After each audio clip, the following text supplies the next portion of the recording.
الرحمن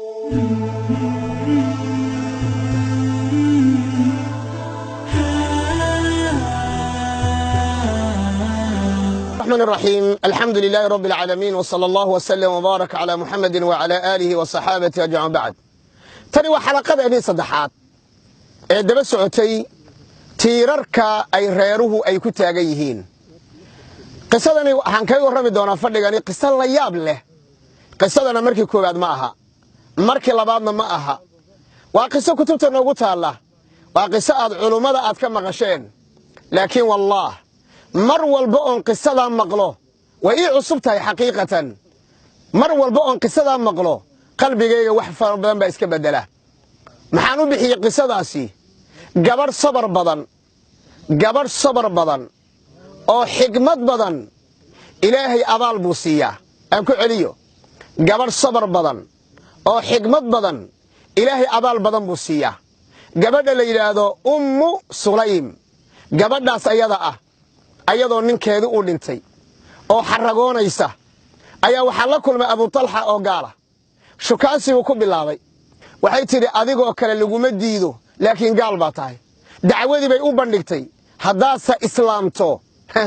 haddaasa islaamto Abu Talha, meherkaygu waa islaamka, adiga meherka lagaama rabo inaa islaamta bas. meherkii carabtu way meher badnaayeen. waa dakhala si dhaba ayuu u galay islaamkii. qisada meeshan ooga socdaan rabaa inaan idin sheego. waa qiso la yaab leh. cinwaankeeduna waxaa weeye gabadha sabartaa ee xikmadda badani ilaahay subxaanahu wa tacaala waa karaameeyaa. maalin maalmaha ka mida wiil bay isu dhaleen. wiilkii ayaa xanuunsaday, suuqa ayuu aaday ama masaajidka ayuu aaday. Abu Talhaan ka hadlayaaye intuu maqnaa ayuu dhintay. cajaa'ib badana. gabadha waxay tiri yaan loo sheegin ninkayga inuu ilmihii dhintay. kadibna maxay samaysay? maxaad u malaynaysaan? maxaa caqligiinna ku jira? miyay oyday? miyay qayliday?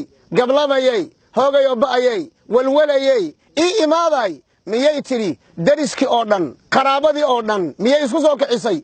maya. waa qiso la yaab leh, laakiin si degan u dhegayso, si fiican u dhegayso.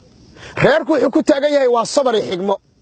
reerku wuxuu ku taagan yahay waa sabarka iyo xikmadda. tiirarkii baan weli idiin wadaa reer uu ku taagnaan lahaa, sabarka iyo xikmadda.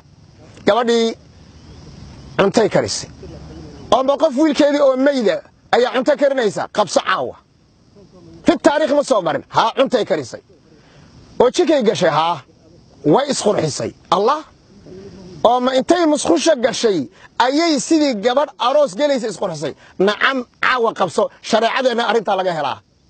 ma kugu daraa mid kale? guriga bay nadaafad ugu dhaqaaqday.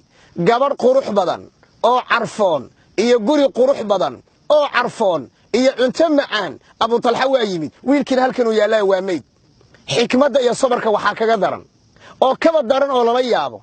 mar alla markuu soo galay wiilkii iiga waran, waxay tiri hadda unbuu ugu dhaqdhaqaaq yar yahay. انظر qiimaha ay gabadha muslimadda leedahay. waa gabadha doonaysa inay reer u dhisnaato. laabudda waa inay sabar iyo xikmad leedahay.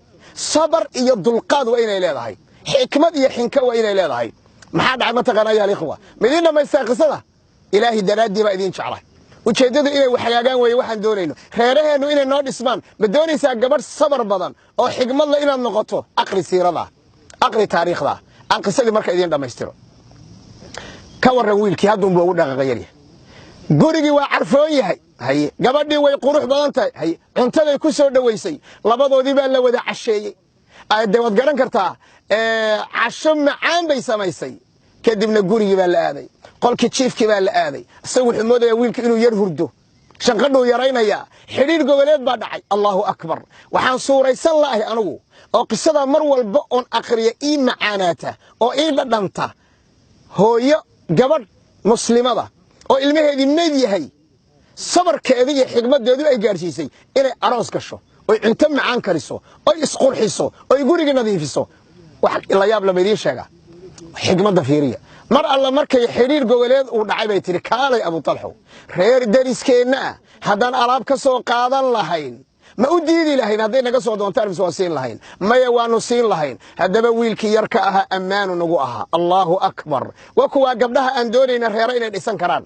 gabadha la doonayo inay reer dhisato waa sabarka iyo xikmadda. maxaa dhacay? wuxuu yidhi waanu siinaynaa.